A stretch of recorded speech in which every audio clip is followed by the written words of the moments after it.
everyone, this is Chris DePaepe, Midwest Renovation Manager here at Guaranteed Rate. Today we're going to talk about the FHA 203K Rehab Loan Program.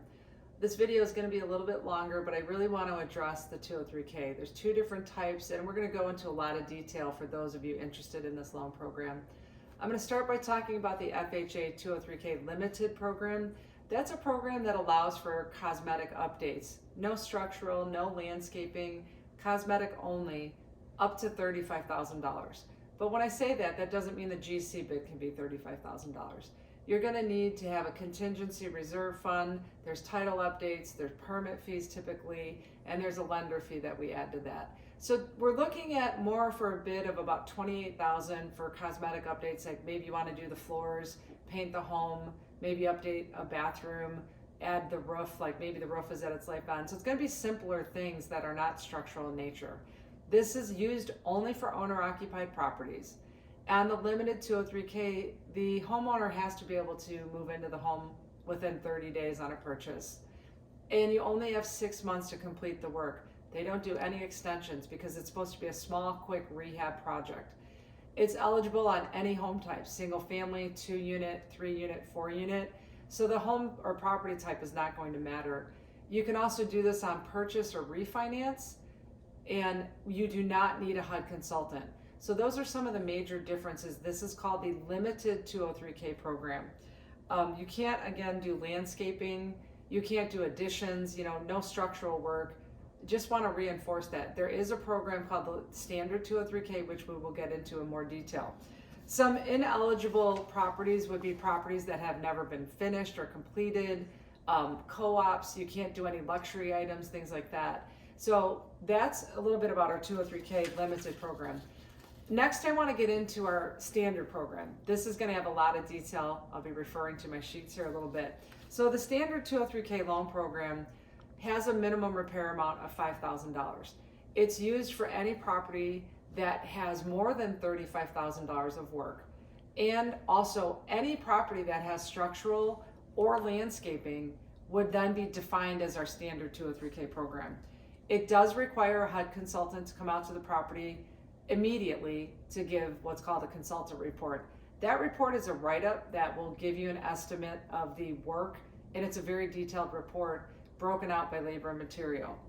So on this program, the work has to be started within 30 days, but what that means is basically that you apply for permits. Because most standard 203K programs, you're doing major renovations, like you're doing an addition or you're doing a gut rehab, maybe you're doing kitchens, bathrooms, HVAC, things like that. So those are going to take time to get permits. Applying for the permits constitutes the starting of the program. And on this program, you get 6 months to complete the renovation. However, recently we've had supply chain, issues or, inspection issues with the municipalities being short-staffed. You will get month-to-month extensions up to 12 months on this program for your contractor. And both programs, the limited and the standard 203K, are for owner-occupied only. We don't do any investment, any non-owner occupied on the FHA program. On the FHA standard program, you get 2 to 5 inspections to pay out the contractor. Typically, we're using 5 inspections, and those are called draw inspections. Your contractor can get money paid to the vendor for materials that are ordered up front for certain and specific items only. So we can give 50% typically for like windows, flooring, roofing, kitchen cabinets. But again, it goes to the vendor. So it's not the GC getting the money. If they place an order with a vendor, we will pay the vendor direct. Also for the 203K, if you have any type of mold or asbestos or things wrong with the property, those can all be remediated through the program. Peeling paint, electric problems, HVAC, roofs, we've talked about a lot of the things you can do. Also on the FHA program, the standard or the 203K limited program that we have, if you are a GC or in the trades, like an electrician, a plumber, a carpenter, you can be your own GC. There is a sign-up package you have to fill out, and you have to be insured and have proper things in place. But I can walk through that, case by case with you to see if you qualify to be your own GC. FHA does not allow a family member to be a GC. So that is very important if you're looking and saying, oh, my dad's a GC, I want to use them. They do not allow a family member to be a GC. That's considered an identity of interest. Also on the FHA 203K program, you can buy from a family member. That is allowed, but a tenant cannot buy from their landlord. That is not allowed on the FHA 203K, either limited or standard program. So let's talk a little bit about the improvements on the standard 203K. I mentioned earlier, you can do an addition, you can build a garage, you can do like a deck or, patio doors off the back, you can fix front porches, you can move staircases, obviously updating kitchens and bathrooms, full house rehabs allowed, also addressing health and safety hazards like asbestos, mold. We have a lot of homes that were foreclosed on that have water damage that hasn't been repaired and now there's mold. That's not a problem. You can do windows, siding, gutters, all of that is allowed. You can also, we've had people want to connect to public water where they're like on a well or septic. So you can connect to public city and sewer if it's available. We can use that on the program. You can also do new septic systems or replace well systems. That also is allowed. You can make a property handicap accessible. And we do allow for, landscaping to be done, because sometimes homes have like overgrowth where like trees and bushes are growing, on top of the home. We can remediate all that, and FHA will require that, where we get everything cropped back and keep the home, safe from any obstructions. You can buy, new appliances. You can paint the interior of the home, exterior of the home. You can actually refinish your basement or, complete a new basement.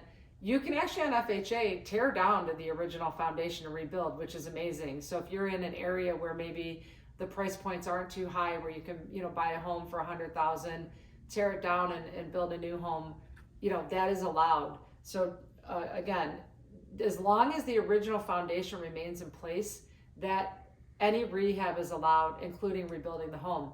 We can also fix foundation. So you can do basement remodeling, waterproofing, drain tiles, add a sump pump, battery backup system. You can do, relocation of load-bearing walls or remove a wall, add a header.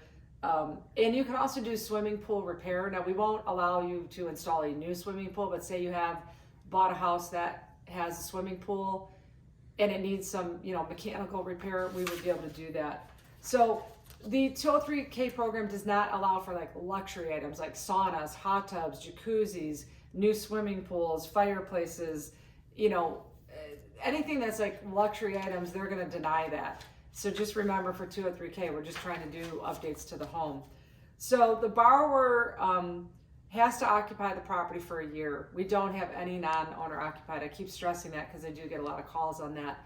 Once the work's completed, you move in for 1 year. After 1 year, you can move out. So if you are buying a 4-unit property and you want to update it, live there for a year, that's totally fine. And then you can move out and you have a cash flowing property. That's allowed on the program. It's also allowed on 203K if you need a non-occupant co-borrower. You can have a family member co-sign if your income doesn't quite qualify. For example, I've had a nurse who was graduating in a few months. They bought a house prior to the graduation. The parents co-sign. That's totally allowed. So any family member can sign or co-sign if you need that for eligibility. Non-occupant co-borrower does have to be on contract, and they will also be on the title. And if you're bringing a non-occupant co-borrower into an FHA loan, any FHA loan for that fact, 3.5% down on single family is allowed. When you bring a non-occupant co-borrower on a 2, 3, or 4-unit property, that increases the down payment to 25%. If you're eligible on your own, FHA has the lowest down payment for 2, 3, and 4 unit at 3.5%. So I'm not trying to confuse you or make it complicated, but if you're owner occupied, you qualify on your own, FHA is 3.5% on any property.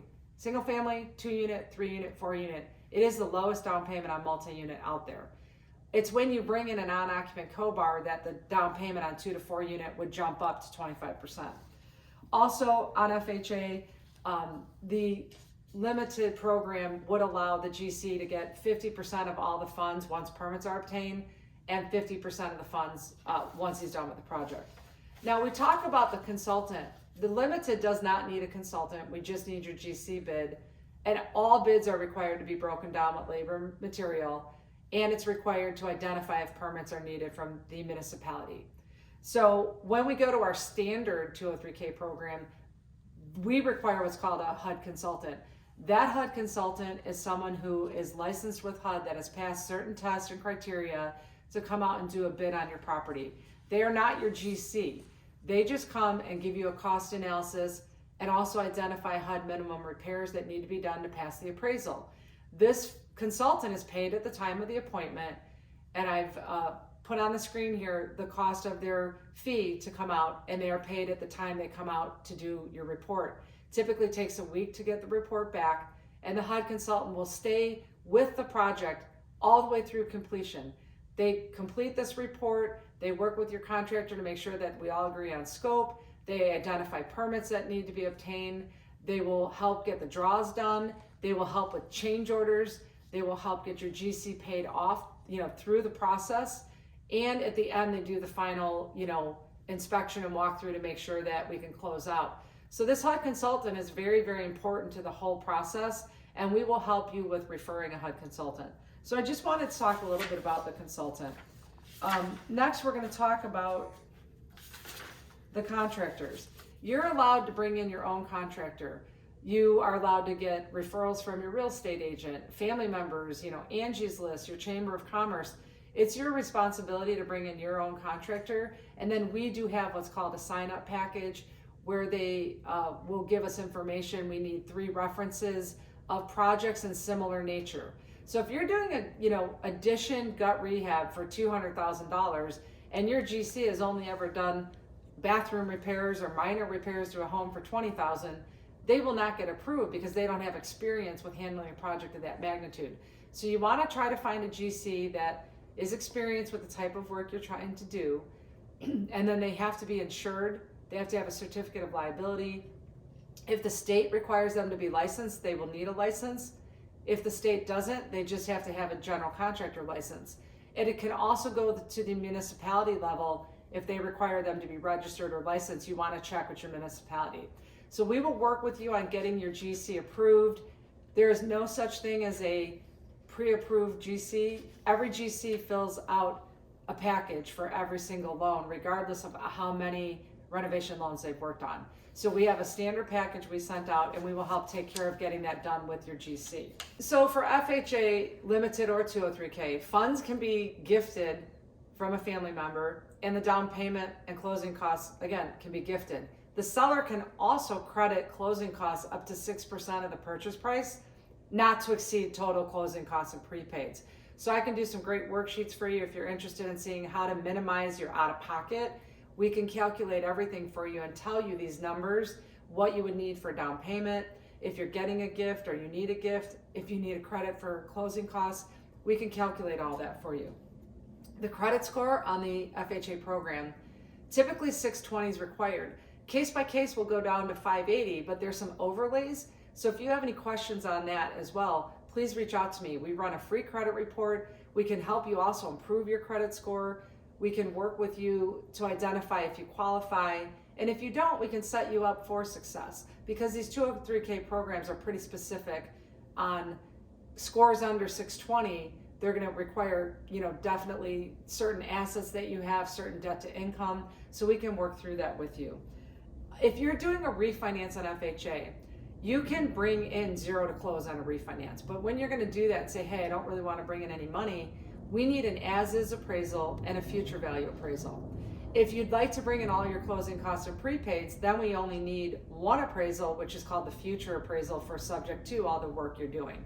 So I would walk you through that, if you're interested in trying to figure out if you're trying to refinance and do some type of work, we can walk you through the program.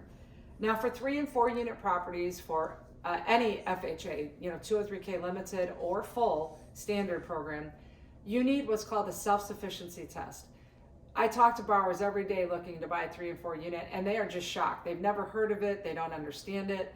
When you're buying a property, 3 and 4 unit, we take the market rents, not current rents, but market rents after all the improvements you're doing, and then we take 75% of all market rents, and that number has to exceed the mortgage payment. I would say on 60% of everybody calling me on 3 and 4 units, this test is not passing. If it does not pass, it's a hard stop for FHA. There's no exceptions. People are like, well, get me an exception. There are none. That is a requirement by FHA that this property self-sufficiency, self-sustainable. If you get a vacant, unit, or if you move out, you always want to make sure you can make this payment. FHA always requires too, if you're buying a 3 or 4 unit, that you have to have 3 months of your own principal, interest, taxes, and insurance. So it's called the total mortgage payment. If you don't have that, whether it's in a 401k or in your liquid assets, that's another hard stop. So there's definitely some criteria that we want to check with you to make sure you're eligible and we properly pre-approve you. Properties that you can purchase any property in as-is condition. Doesn't matter if the utilities are on, the water, the electric. You can have mold in the home, no kitchens, the property can be gutted, it can be midstream construction. These are great for foreclosures, maybe short sales where there's, property hasn't been maintained. Estate sales, we do a lot of renovation on estate sales. People may have lived in the home for a long time, they haven't updated it. So think about these properties when you're looking at it and, don't bypass them just because they're maybe not what you need. If you're looking to buy in a certain school district or you want to be close to your family, inventory is low, these renovation programs are great. We also hold a 15% contingency. So if you're doing a property and you're doing like an addition, last year in 2020 when we had the problems with the wood going up in 20 and 21, wood prices went up 3 or 4 times what their quotes were. So this 15% contingency on an addition we were doing for $200,000, they had $30,000 available. So when the wood prices went up, there was no financial hardship. They just took from the contingency and were able to pay for the increased cost of the lumber. So we will always hold a 15% contingency. If you're doing major work, you can roll up to 6 mortgage payments as long as the appraised value supports it. And that's a key thing. It's not automatic, but if your appraised value supports it, we always try to roll in the mortgage payment so you don't have a hardship in case you're like renting or have another house to sell, but you want to complete this one first. We can talk about doing that. And the property does have to be uninhabitable to roll in those mortgage payments. We're going to talk a little bit about the eligibility of the property. So obviously we can do everything owner occupied, 1 to 4 family units, which I've mentioned. You can also do mixed use, which is if you have a commercial space on the bottom, that's less than 49% of the total building footprint, and you have residential units above, you can do that. They're a little challenging because we still have to pass the self-sufficiency on 3 to 4 unit, and the commercial spot, they don't allow the rent for that. So those have been a little more challenging lately, but they are allowed. If you're interested in a commercial space, we'd have to run the numbers. Any property that has never been completed, say like it's new construction and a builder completed 75% and you want to come in and buy it and complete it because the builder, something happened, they didn't complete it. We cannot complete any new construction. That's just not allowed on the program. Also, we can convert multi-unit dwellings. You can take a 2-unit and deconvert it into a single family, or you could take a single family and make it into a 2-unit. But the end use of the home is going to be what the loan amount that we can use. So, we really have to be careful with the loan amounts. In each county, they have different loan amounts that you can do. So if you're interested in doing a renovation where you're converting or deconverting, we can check the loan amount to see if it would fit what you're trying to do in your local area. And again, tear downs are allowed as long as the foundation remains in place, and you can repair any foundation on any property. Now, condos can be done, but they're a little tricky on FHA because FHA restricts a condo to only 4 total units. Most of the condos that we work with tend to be greater than 4 units. In addition, the condo building has to be approved with FHA. It's called the Condominium FHA approval process, and not many are approved. So that's another issue that can come up with the condominium buildings. We also do townhomes. Those are treated as single family. So if you have any questions about the FHA program, whether it be standard or 203K, please feel free to reach out to me at 773-848-4144.